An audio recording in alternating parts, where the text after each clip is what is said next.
Hello, good morning बच्चों। Home science classes में आपका स्वागत है। आज हम लोग क्लास 10th की खाद्य सुरक्षा फूड सेफ्टी चैप्टर को पढ़ेंगे। ऐसे तो हम लोग सभी जानते हैं कि भोजन हमारे लिए कितना आवश्यक है। भोजन के बिना हम जीवित नहीं रह सकते हैं।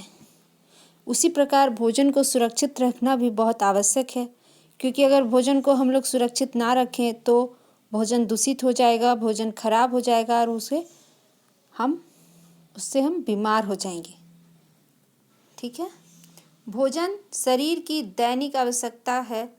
भोजन के रूप में जो पदार्थ सेवन किए जाते हैं उन्हें खाद्य पदार्थ कहा जाता है। जैसे अनाज, दाल, चावल, दूध, घी, चीनी, तेल, नमक, मिर्च तथा मसाले खाद्य पदार्थों के उदाहरण हैं। कुछ खाद्य पदार्थ शीघ्र नष्ट हो जाते हैं, जबकि कुछ खाद्य पदार्थ लंबे समय तक ठीक बने रहते हैं। हम लोग जानेंगे खाद्य पदार्थों के संरक्षण के उद्देश्य। ऐसे बच्चों, आप लोग घर में सभी लोग देखे होंगे कि किस प्रकार से आप घर के जो सूखे होते हैं खाद्य पदार्थ उनको डब्बा में बंद करके रखा जाता है, या फिर जो पके हुए भोजन होते हैं उन्हें फ्रिज में रखा जाता है। तो ऐसा आप लोग सभी इस चीज़ से परिचित होंगे। तो पहला है खाद्य पदार्थों को शीघ्र नष्ट होने से बचाना। खाद्य पदार्थ का संरक्षण का एक सबसे महत्वपूर्ण उद्देश्य है कि खाद्य पदार्थ को शीघ्र नष्ट होने से उन्हें बचाया जा सके। दूसरा है इनकी खरीद पर होने वाले धन की बचत करना। अगर भोज्य पदार्थ को हम सुरक्षित रखेंगे तो वो खराब नहीं होगा, तो हमें जल्दी जल्दी खरीदना नहीं पड़ेगा। अगला है इनको अधिकतम आवश्यकताओं के लिए संतुष्टि करने योग्य बनाना। ठीक है। अगला पॉइंट है इनकी आवश्यकता सभी मौसम में निरंतर सुनिश्चित करना। ठीक है। अगला पॉइंट है व्यक्ति तथा राष्ट्र के लिए बचत की व्यवस्था करना। ठीक है बच्चों।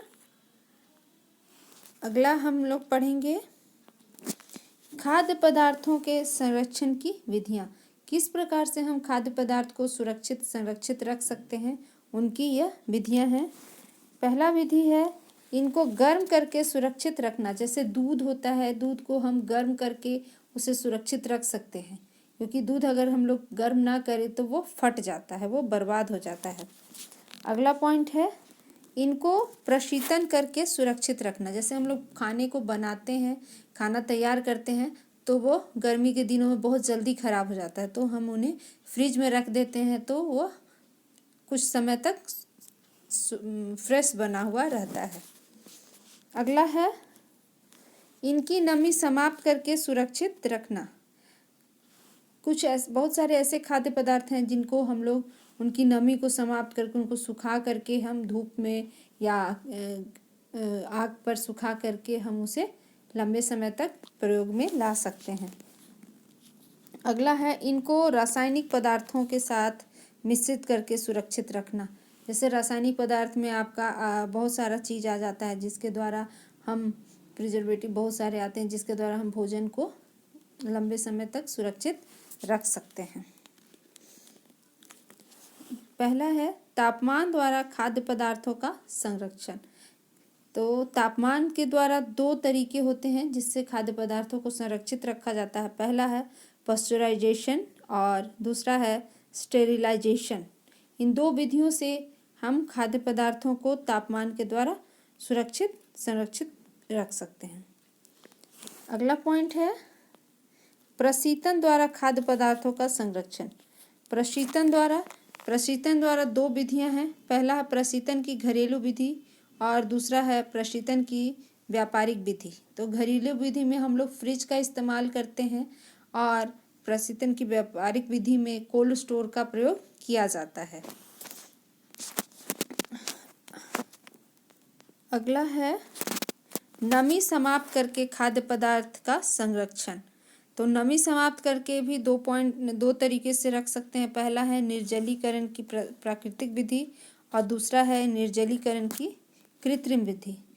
तो जो निर्जलीकरण की प्राकृतिक विधि है उसमें हम जैसे कि दाल है, अनाज है, ये सब क्या है, ये सब प्राकृतिक विधि द्वारा सुखाई हुई सूख जाती है वो। और जो निर्जलीकरण है उसमें हम लोग कृत्रिम तरीके से उन्हें सुखाते हैं और सुखाने के बाद उसको हम लोग संरक्षित रखते हैं।